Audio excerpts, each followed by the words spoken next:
Bonjour, nous sommes le mardi 17 juillet 2018 et l'actualité aux États-Unis me conduit à faire une vidéo chaque jour pour vous tenir au courant d'une actualité qui se précipite et qui a été déclenchée par l'inculpation vendredi dernier, vendredi 13 juillet, de 12 fonctionnaires russes.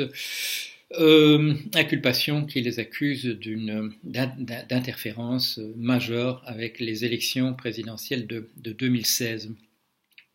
Je vous avais dit assez rapidement que, ayant lu le document dans sa totalité, ce qui y apparaissait, à mon sens, en pointillé, c'était l'implication que monsieur Donald Trump, le président des États-Unis, agit comme un agent de l'étranger, et non seulement un agent de l'étranger, mais un agent d'une puissance hostile aux États-Unis. Je vous ai parlé hier de la loi américaine portant sur la haute trahison, de l'article qui en parle dans la Constitution et de l'article dans le Code qui en parle également et qui parle même de peine de mort pour un contrevenant. Le test, bien sûr, après cette inculpation de fonctionnaires russes, le test allait être, comme je vous en avais averti, la manière dont allait parler de cela Monsieur Trump dans sa rencontre à Helsinki hier avec Monsieur Poutine. La rencontre a eu lieu. Elle a eu lieu à peu près. Les déclarations de Monsieur Trump ont été un peu dans le sens de ce que j'avais prévu. Le texte n'était pas exactement celui que j'avais prévu, mais à peu de choses près, en tout cas, l'esprit était là. Et ça a provoqué aussitôt la consternation aux États-Unis. On avait affaire avec un Donald Trump servile, paraissait être une marionnette, ne disant que les choses dont il attendait que M. Poutine le félicite de les avoir dites. Ils avaient sans doute répété ce qui allait être dit en public lors de la rencontre pas secrète, mais à huis clos entre les deux présidents. Et on imagine bien maintenant que le président russe, M. Poutine, a dit à Trump, tu diras ça, et l'autre a répété cela assez servilement, jetant parfois des regards un peu apeurés, l'air de dire, est-ce que j'ai bien dit exactement ce que tu attendais que je dise? Il est devenu clair, absolument clair, pour tous ceux qui pouvaient imaginer qu'il s'agissait d'autre chose, que M. Trump est prisonnier, probablement victime d'un chantage, et qu'il se contente de répéter ce qu'on lui dit de dire. Manifestement, s'il fallait croire à l'image qu'on a vue, on penserait à des États-Unis désormais inféodés entièrement à la Russie. Il y a des maladresses abominables. Il y a des maladresses abominables qui montrent un certain, je dirais, non pas amateurisme du côté russe, mais une incapacité à présenter les choses de manière plus ou moins vraisemblable. Il y avait là eu une mise en scène qui a choqué la quasi-totalité probablement des citoyens américains. Et c'est là bien sûr qu'il y a eu un basculement hier. Le parti républicain, jusque-là, l'appareil du parti républicain soutenait M.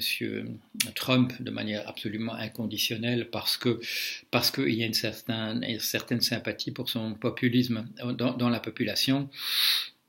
Mais là, hier soir, les choses avaient changé.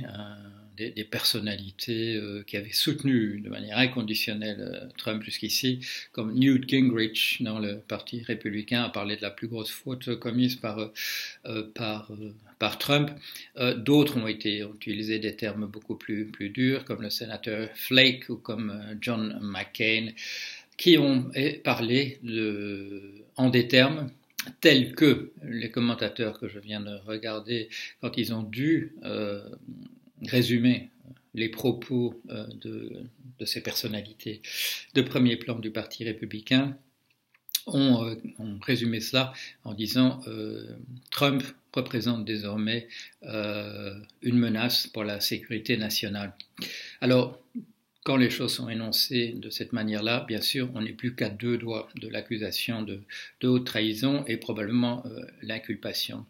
Chacun a pu voir, ça tourne en boucle sur les télévisions, chacun a pu voir l'intervention de Trump aux côtés de Poutine et je dirais même le citoyen américain le plus acquis jusque-là à Trump a dû se convaincre que cet homme n'est plus en état d'exercer les fonctions ni de président des États-Unis, ni même de président en général. C'est ce qui a frappé certains, son incohérence aux questions qui lui étaient posées. Je dirais avec une certaine tristesse, les commentateurs montrent la question posée par un journaliste et le président se lançait dans une logorrhée qui ne fait ni queue ni tête et qui consiste uniquement à essayer de noyer le poisson, à parler de chasse aux sorcières et de je ne sais quoi et de dire là si les démocrates ont été piratés par les services secrets russes, eh bien c'est bien fait. Nous les républicains, on a essayé de nous pirater aussi. Et nous, on avait au moins un bon système, et ça n'a pas eu lieu. Des choses qui sont j'allais dire de qui frise ridicule, non, qui sont d'un ridicule à ce point achevé que malheureusement, les citoyens américains, c'est un sourire amer qu'ils ont en voyant un désastre de cette ampleur. Alors, qu'est-ce qui va se passer dans les heures qui viennent? Le sentiment général, on l'a compris, c'est que cet homme n'est pas en état d'être président des États-Unis.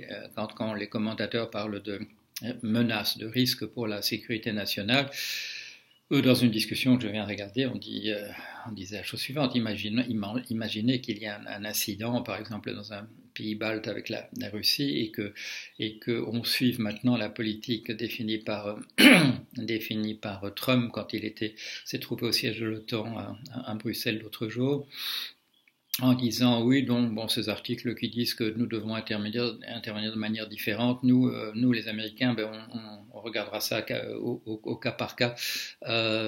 C'est la sécurité, et en tant que non-américain, je dirais que c'est la sécurité mondiale qui est en jeu. Alors pendant combien de temps encore, combien de jours, pendant encore quelques heures, les Américains vont-ils attendre? Monsieur Robert Mueller, je vous l'ai dit, a sans doute très très bien joué. Il savait qu'on ne pouvait pas inculper Donald Trump dans un climat de guerre civile, d'affrontement entre les deux camps. Il fallait d'abord qu'il y ait une démoralisation dans le camp républicain pour que l'arrestation du président apparaisse comme une chose normale et même souhaitable pour chacun. On découvrira alors sans doute qu'est-ce qui le faisait chanter. On en a eu un avant-goût pendant la déclaration de presse commune des deux présidents hier, quand on a posé la question à Poutine, est-ce que la Russie a un dossier compromettant à propos de Trump? Il a parlé longuement, mais il n'a pas dit non. Et Trump, n'en pouvant plus, l'a pratiquement interrompu, et pour dire, de toute façon, s'il y avait des choses compromettantes, elles seraient déjà apparues en surface, et tous les commentateurs font le même commentaire, bien sûr que non. Si les Russes veulent tenir Trump, de la manière dont apparemment ils le tiennent depuis son élection, ou même avant, ils ont intérêt, au contraire, à garder the evidence, garder les preuves secrètes. Alors voilà, quand j'ai commencé à faire une vidéo avant-hier, c'était avec le sentiment d'une situation qui avait entièrement changé. Quand j'ai lu entre les lignes de cette inculpation de 12 fonctionnaires russes écrit en pointillé, et M. Trump est un agent de la Russie, j'ai eu le sentiment qu'il se passait quelque chose, et je voulais tout de suite signaler.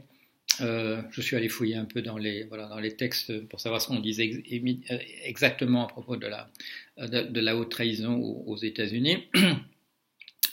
Et comme je vous avais dit, à la fin de cette réflexion, tout se passera, tout ce qui va compter ne s'est pas encore passé, ça se passera dans la journée de lundi. S'il devait se faire que les services secrets, la FBI, etc., n'ont pas de preuves de collusion de la part de M. Trump lui-même avec la Russie, c'est ce qu'il dira durant la journée de lundi qui en apportera la preuve ou non. Il fera sans doute preuve, je l'avais dit, il fera sans doute preuve de collusion en ne dénonçant pas l'interférence des services russes à l'intérieur des États-Unis.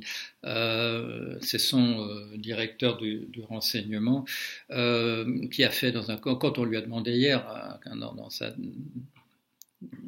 ce qu'il pensait des déclarations de Trump, il n'a pas pu s'empêcher de dire: le président des États-Unis n'a pas le choix, comme M. Trump l'a dit hier, de croire le président de la Russie sur sa bonne figure ou les services secrets, le FBI, etc. de son propre pays.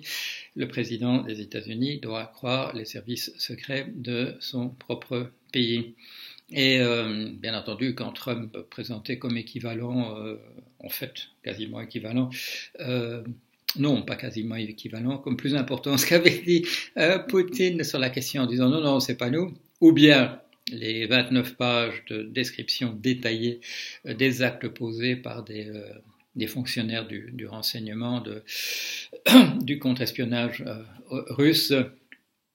Monsieur Coates lui a rappelé non, ce n'est pas, pour un président des États-Unis, ce n'est pas équivalent. On ne peut pas dire, voilà, c'est l'un ou c'est l'autre, et je fais confiance à mon cher ami qui se trouve ici. Donc, est-ce une question d'heure, est-ce une question de jour? Est-ce encore possible que ce soit une question de semaine avant que M. Trump ne disparaisse du paysage? Je ne sais pas, ça me semble peu vraisemblable que ce soit une question de semaine. En tout cas, je continue à regarder à tout lire. Tout ça dans la perspective de ma connaissance ancienne et assez complexe de la situation aux États-Unis. Je vous rappelle que j'avais mis beaucoup de faits ensemble quand j'avais écrit ce livre sur la crise du capitalisme américain. C'est un pays que je connais bien, avec lequel j'ai encore des relations de type familial, mais pour lequel je m'étais passionné à différentes époques. Ça a commencé avec mes différends entre moi et l'ambassade des États-Unis quand j'organisais avec d'autres des marches contre la guerre au Vietnam dans les années 60. Et je vous ai peut-être parlé de ça, du fait que j'avais été épaté que quelqu'un qui avait 16 ans reçoive un très gros dossier de l'ambassade des États-Unis en disant: Monsieur, nous connaissons vos positions, mais ayez l'amabilité d'examiner ces documents. Ça ne prouve pas, ça n'a jamais prouvé à mes yeux que la guerre du Vietnam était justifiée, mais ça a prouvé que c'est un pays qui peut prendre au sérieux un jeune homme de 16 ans qui conteste ses vues. Et ça, bien entendu, c'est un événement qui, malgré le discours extrêmement critique que j'ai tenu dans ce pays, où quand j'y habitais, bien que je n'ai pas le droit, j'ai participé à des activités de type politique qui sont en principe réservées à des nationaux et pas à des citoyens du pays et pas de l'autre. Mais comme je passais inaperçu, et que j'ai même dû faire la preuve un jour que je n'étais pas américain, je n'hésitais pas. C'est un pays que je connais bien, qui n'est pas sans reproche, très très loin de là, qui a beaucoup de sang sur les mains, mais qui a des principes et qui, à l'occasion, met ses principes en avant. Je crois que le moment est venu, dans les heures, les jours qui viennent, que ces principes reprennent le dessus.